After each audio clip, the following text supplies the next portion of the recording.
Lately, the topic of cultivating sincerity and courage has been trending, so let's have a sincere and courageous talk about it. The core solution revolves around one word: toughness. Sincerity isn't just about having good intentions, it comes at a cost. If you're not tough enough, you won't be able to bear that cost. And truly tough people don't constantly call upon courage. Just like a high achiever doesn't see themselves as hustling. People-pleasing? That's even more incompatible with toughness. Because toughness brings autonomy, and with autonomy, there's no need to please anyone. Let's break this down layer by layer, starting with courage.to. Courage is directed upwards, not downwards. Picking on those beneath you isn't courage. It's indulgence. Even when I play video games, I don't go smuffing in low ranks, let alone train my courage that way. And by upwards, I don't mean specific people. I mean the abstract notion of above. So how do we build that? First, by maintaining constancy beyond identity. That means I don't change my attitude based on someone's status. Su Dompa once said, "I can dine with the Jade Emperor or a beggar in the gutter. If I can treat a street vendor one way, I should have the courage to treat high officials the same way." Respect, politeness, and warmth are my default traits. Titles, wealth, and status, I try not to be swayed by them. Ideally, I'd offer everyone the same treatment. To be honest, I'm not quite there yet. Take Trump, for example. Though he's mocked by millions, if he stood in front of me, I'd still feel nervous. Heck, I still get nervous just meeting my boss. Second is demystifying authority labels. Society gives authority to people, teachers, bosses, experts. I try not to focus on these titles. Titles shine too brightly, they're designed to stop you from looking directly. Of course, people don't get these labels for nothing, they've got real skills.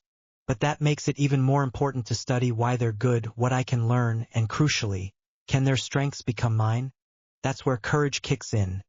Not getting dazzled by big names, but having the guts to analyze, dissect, and understand rather than blindly follow or worship. My mindset?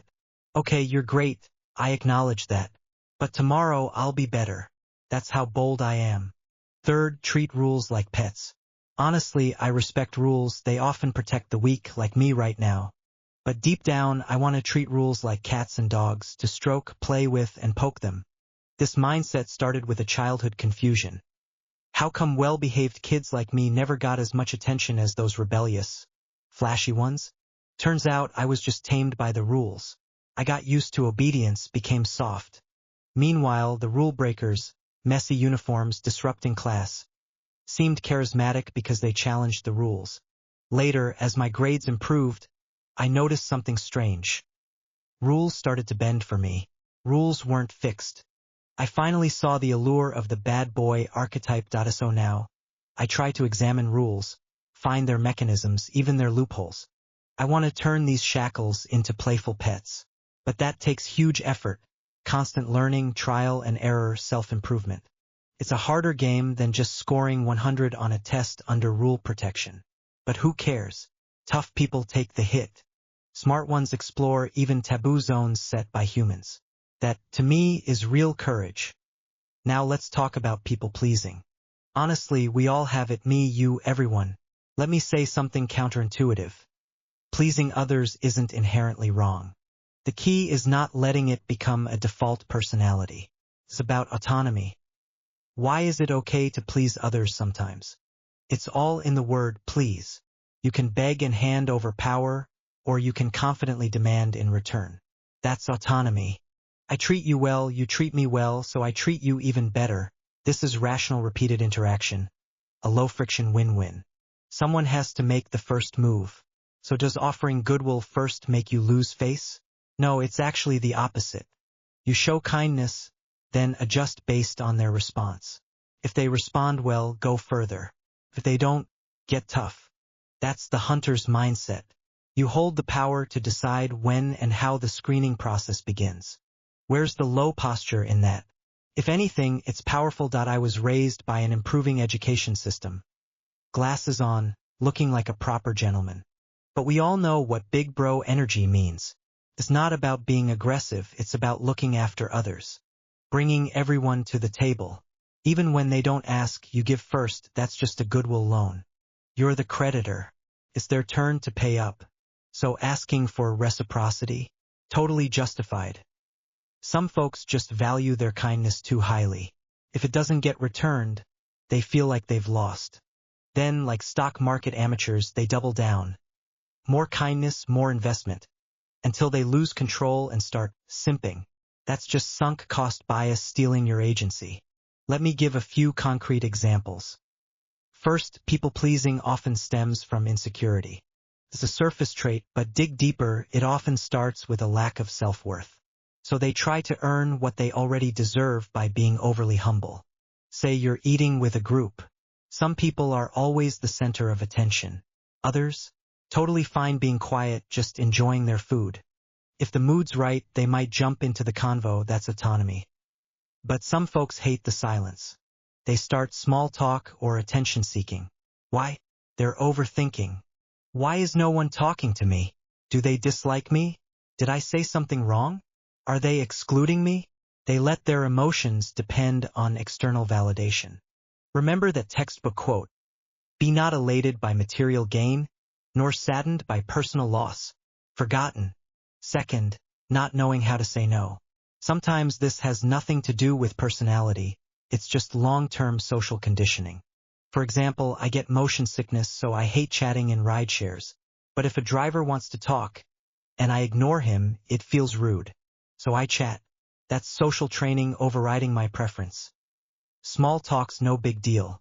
But many people-pleasers can't say no to real burdens, favors, requests. The fix is autonomy. Learning to say no isn't about shouting no, no, no. Every day it's about having a personal standard. Mine's simple. Do I want to? Does it violate my principles? If I don't feel like it, I don't do it regardless of face, relations, or formality. If I want to chat, I will. If not, I'll say I'm reviewing a file. My principles? Easy. Some things I never do, like lending my car. Just say it. You don't want to be a habitual people pleaser? Then get tough and build that toughness on autonomy. Lastly, let's talk about sincerity. Sincerity comes in two forms, inward and outward. Outward sincerity is tricky. I'm about to say some harsh stuff. Outward sincerity is performance. It's based on how others perceive you. Why? Because people can't read minds. You might seem sincere, but that's based on your words and actions. Time reveals a person's heart. Sure, but by the time it's revealed, whether you were sincere or not doesn't matter anymore. That's why I say sincerity shown to the world is theatrical. And frankly, people who always say, "I'm just a sincere person, I'm straightforward, I say what's on my mind," those are the ones to be cautious around. Because many sincere people aren't sincere. They just say they are. Let's use me as an example. During a school alumni event, I was asked, "Why do you make videos?"